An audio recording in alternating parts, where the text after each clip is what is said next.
Hello नमस्कार दोस्तों। आज की इस वीडियो में हम लोग झारखंड औद्योगिक परिषद द्वारा जो 11 अप्रैल मतलब आज का दिन जो परीक्षा हुआ है क्लास 9 का, उसका आंसर की देखने वाले हैं। मतलब सभी का आंसर देखने वाले, कौन सा आंसर सही है कौन सा आंसर गलत है। आप मिला लीजिए कि आप कितने आंसर सही करके आओ और कितने आंसर आपका गलत हुआ है। ठीक है, इस वीडियो को पूरा देखकर आप मिला सकते हो कि कौन सा आंसर सही हुआ है कौन सा गलत हुआ है। ठीक है, तो ये हिंदी का ये वीडियो है। इसके बाद आपको इंग्लिश का वीडियो बहुत ही जल्द मिल जाएगा आपको इसी चैनल पे। तो चैनल पर नए हो तो सब्सक्राइब कर लीजिए चैनल को, साथ में बेल आइकन को प्रेस करके इसको साथ में इस वीडियो को शेयर भी कर दीजिएगा अपने दोस्तों के बीच, ताकि वो भी अपना आंसर मिला सके। ठीक है, यहाँ पर देखिए ये जो पहला आपका एक पैसेज दिया हुआ था, पैराग्राफ दिया हुआ था, जिसमें आपको गद्यांश को ध्यानपूर्वक पढ़ना और 1 से 4 तक का सही आंसर, सही विकल्प चुनकर देना है आंसर। ठीक है, तो यहाँ पर हम लोग आगे बढ़ते हैं। यहाँ पर देखिए क्या है, पहला क्वेश्चन है कि शिष्टाचार किसका घोतक है। ठीक है, तो शिष्टाचार जो है आपका वो संस्कृति का घोतक है। मतलब ऑप्शन 2 इसका सही हो जाएगा। ठीक है, ऑप्शन 2 इसका सही हो जाएगा। यहाँ देखिए दूसरा नंबर क्वेश्चन क्या है कि दूसरा नंबर शिष्टाचार का अर्थ क्या होता है। तो शिष्टाचार का अर्थ क्या होता है, इसका राइट आंसर क्या हो जाएगा। इसका राइट आंसर 3 हो जाएगा, सभ्य आचरण। ठीक है, सभ्य आचरण, ऑप्शन 3 सही हो जाएगा।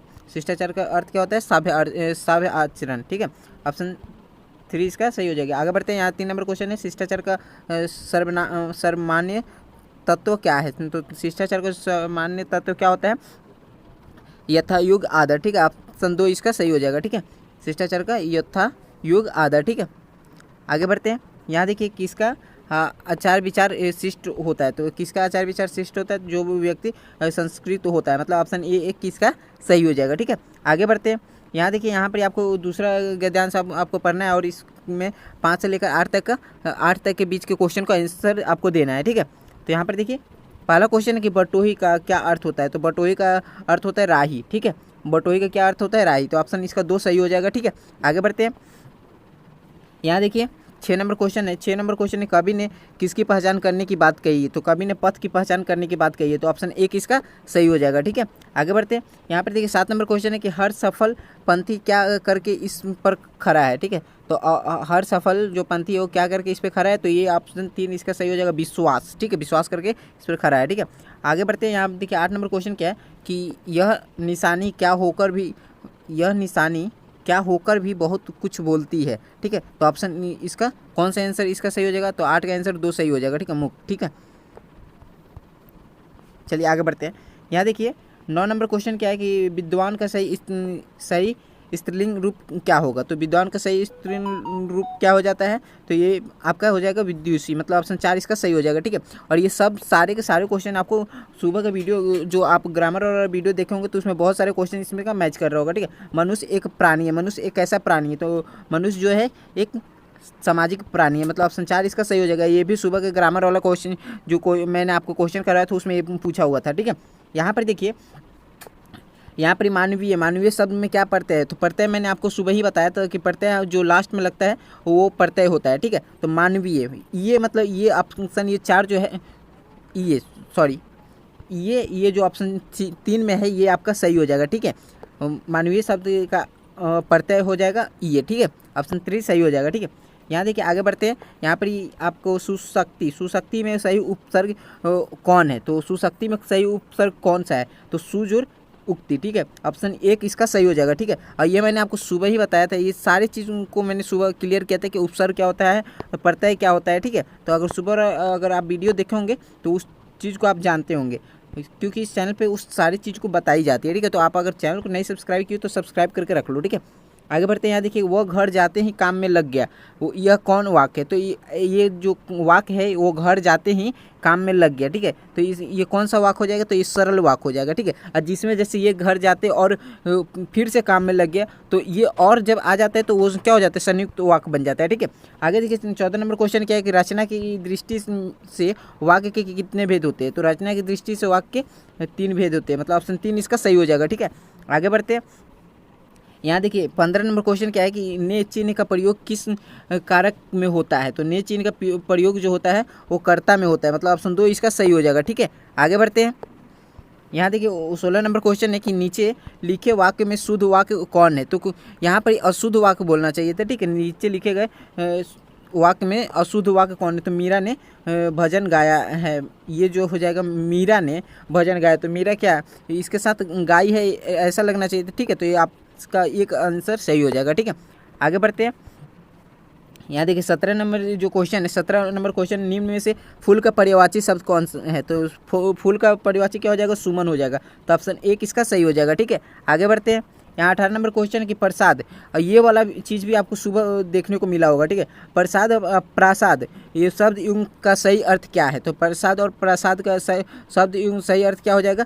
कृपा महल। ठीक है, ये मैंने सुबह ही आपको डिस्कस किया, मतलब सुबह वाला जो वीडियो अगर देख लिए होंगे उन लोग को ज़्यादा दिक्कत नहीं हो रहा होगा। ठीक है, सरल का सही विलोम क्या होगा? तो सरल का सही विलोम हो जाता है कठिन। ऑप्शन 3 इसका सही हो जाएगा। ठीक है, आगे बढ़ते हैं हम लोग। यहाँ देखिए 20 नंबर क्वेश्चन क्या है? 20 नंबर क्वेश्चन है घोड़ा बेचकर सोना कैसा मुहावरा है? घोड़ा बेचकर सोने जो मुहावरा है इसका अर्थ क्या होता है? तो निश्चिंत होकर सोना। ठीक है, ऑप्शन 2 इसका सही हो जाएगा। ठीक है, आगे बढ़ते हैं।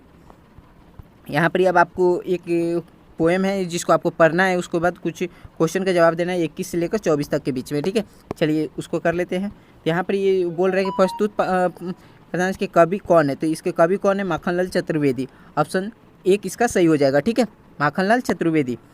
दूसरा क्वेश्चन है कि यहाँ पर ही 22 नंबर क्वेश्चन है, यहाँ मुझे किसको कहा गया है? तो यहाँ मुझे जो है वो किसको कहा गया है? तो मुझे कहा गया है कैदी को। ठीक है, तो ऑप्शन इसका 4 सही हो जाएगा। ठीक है, ऑप्शन 4 सही हो जाएगा।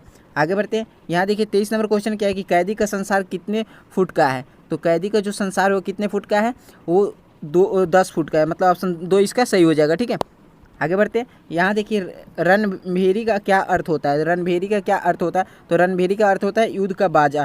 ठीक है, तो ऑप्शन 3 इसका सही हो जाएगा। ठीक है, आगे बढ़ते हैं। यहाँ देखिए निम्नलिखित प्रश्नों के सही विकल्प चुने। ये आपके पार्ट से आप क्वेश्चन किए जाएंगे कुछ, इसका सही आपको सही जवाब देना है। ठीक है, कबीर रस खान काव्य भाषा क्या है? तो कबीर रस खान की काव्य भाषा क्या है? ब्रज भाषा। ठीक है, तो ऑप्शन इसका 4 सही हो जाएगा। ठीक है, चलिए आगे बढ़ते हैं। यहाँ देखिए 26 नंबर क्वेश्चन है कि मेघ के आने पर किसे बूढ़े वृक्ष ने जुहार की? तो मेघ के आने पर पीपल के जो वृक्ष है उसने जुहार की, तो ऑप्शन इसका 1 सही हो जाएगा। ठीक है, यहाँ देखिए 27 नंबर क्वेश्चन है कि मरकत डिब्बे सा खुला क्या है? मरकत डिब्बे से क्या खुला हुआ है? तो ये आपका इसका आंसर ग्राम, ऑप्शन 1 इसका सही हो जाएगा। ठीक है, आगे बढ़ते हैं। यहाँ 28 नंबर क्वेश्चन है कि एक बीते के बराबर क्या है? एक बीते के बराबर क्या है? ठीक है, तो एक बीते के बराबर क्या हो जाएगा? चना, ऑप्शन 4 इसका सही हो जाएगा। ठीक है, यहाँ अब आपको कुछ फिर से आपको कुछ ये पैराग्राफ पढ़ना है और उसके बाद 29 से लेकर 32 तक का आंसर आपको देना है। ठीक है, यहाँ पर 29 नंबर क्वेश्चन है कि सालिम अली कौन थे? सालिम अली जो है वो कौन थे? ठीक है, तो इसका आंसर क्या हो जाएगा? इसका 3 पक्षी विज्ञानी। ठीक है, तो ऑप्शन 3 इसका सही हो जाएगा। यहाँ देखिए 30 नंबर क्वेश्चन है कि जटिल प्राणी किसे कहा गया है? तो जटिल प्राणी जो है वो मानव को कहा गया है, मतलब ऑप्शन 3 इसका सही हो जाएगा। ठीक है, फिर आगे बढ़ते हैं। यहाँ देखिए निसर्ग का क्या अर्थ है? निसर्ग का अर्थ क्या होता है? तो निसर्ग प्रकृति, मतलब ऑप्शन इसका 3 सही हो जाएगा। ठीक है, यहाँ देखिए 32 नंबर क्वेश्चन है कि प्रस्तुत गद्यांश किस पाठ का है? तो प्रस्तुत जो गद्यांश है वो किस पाठ का है? तो ये आपका सावलो सपनों की याद पाठ का है, तो ऑप्शन इसका 4 सही हो जाएगा। ठीक है, आगे बढ़ते हैं। यहाँ पर क्वेश्चन है 33 नंबर की दोनों बैलों का मालिक कौन है? तो दोनों बैलों का मालिक कौन है? झूरी है, ऑप्शन 1 इसका सही हो जाएगा। ठीक है, ऑप्शन 1 इसका सही हो जाएगा। आगे बढ़ते हैं। देखिए 34 नंबर क्वेश्चन, देखिए 34 नंबर क्वेश्चन है नाना साहब की पुत्री का नाम क्या था? तो नाना साहब की पुत्री का नाम क्या था? मैना था। ठीक है, तो इसका इसमें कोई ऑप्शन दिया हुआ नहीं है, तो इसको हम लोग स्किप करते हैं। आगे बढ़ते हैं। यहाँ देखिए 35 नंबर क्वेश्चन है क्या है? 35 नंबर क्वेश्चन है कि महादेवी वर्मा का उसके बाबा दादा मतलब क्या बनाना चाहते? तो महादेवी वर्मा के उसके बाबा दादा उससे विदुषी बनाना चाहते थे, मतलब ऑप्शन 2 इसका सही हो जाएगा। ठीक है, आगे देखिए 36 नंबर क्वेश्चन है कि किस वृक्ष की शाखाओं पर मैनाएं उछल कूद कर रही थी? तो किस वृक्ष के शाखाओं पे उछल कूद कर रही थी? तो ऑप्शन 1 इसका सही हो जाएगा। ठीक है, आगे देख लीजिए 37 नंबर क्वेश्चन है कि इस जल प्रलय में पाठ किस प्रकार का पाठ है? तो इस जल प्रलय में पाठ जो है वो रिप्रोत्रोज का तरह की पाठ है, मतलब ऑप्शन 3 इसका सही हो जाएगा। ठीक है, 38 नंबर क्वेश्चन है भूख मीठी की भोजन मीठा भूख मीठी की भोजन मीठा, यह पंक्ति किस पाठ की है? तो ये जो पंक्ति वो किस पाठ की है आपका? ये माटी वाली का पाठ है, मतलब ऑप्शन 4 इसका सही हो जाएगा। ठीक है, यहाँ देखिए 39 नंबर क्वेश्चन है कि उमा क्या लेकर लड़के वालों के पास आती है? तो उमा जो है वो पान की तस्तरी, मतलब ऑप्शन 2 इसका सही हो जाएगा। ठीक है, आगे बढ़ते हैं। यहाँ पर देखिए लास्ट क्वेश्चन जो है 40 नंबर माटी वाली पार्ट में किस शहर का वर्णन हुआ है, तो माटी वाले जो पार्ट है उसमें टिहरी शहर का वर्णन हुआ है, मतलब ये किसका राइट आंसर हो जाए। ठीक है, तो इस वीडियो में हम लोग हिंदी का टोटल आंसर की मतलब सभी के आंसर देखे, आप मिलाइए और देखिए कितना आपका सही हुआ है, और आपको कमेंट में अगर चाहो तो बता सकते हो। ठीक है, या आप छुपाना चाहो तो उसको अभी रख सकते हो, रिजल्ट आने के बाद आप बताना। ठीक है, तो आप अपने दोस्तों के साथ भी इस वीडियो को शेयर करिए ताकि वो अभी अपने आंसर मिला सके कि हाँ कितना सही किए। ठीक है, तो मिलते चलिए, इंग्लिश वाला वीडियो बहुत जल्दी आपके बीच आ जाएगा, और चाहे तो आप वो जाकर वेबसाइट पर देख सकते हैं। वेबसाइट पर दोनों चीज़ का अपलोडेड है, हिंदी और इंग्लिश दोनों का आंसर की वहाँ पर अपलोडेड है, उसका लिंक मैं डिस्क्रिप्शन बॉक्स में दे दे रहा हूँ, वहाँ से जाकर आप फटाफट चेकआउट कर सकते हो। ठीक है, चलिए मिलते हैं नेक्स्ट वीडियो में, तब तक के लिए थैंक यू, धन्यवाद।